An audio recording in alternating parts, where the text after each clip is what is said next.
જય માતાજી. કલો લાવી ગયા અને બ્લોક બરાબરમાં આગળ જોજો.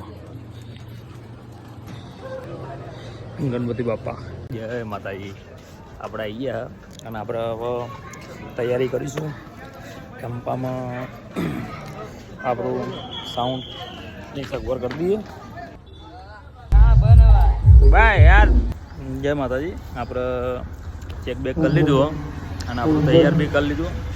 હવે તૈયારી જ છે. હવે અવરગોરો નીકળવાનું એટલે આગળના જે સ્ટેપ બાય સ્ટેપ બધું બતાવે. માતાજી આપણે હવે રિઝલ્ટ ચાલુ થઈ ગયું. જોરદાર ડીજે સોંગ અને આપણે બી તૈયારી કરી લીધી અને ડીજેનું બતાવું તમને. ડીજે ચેક થાય હવે.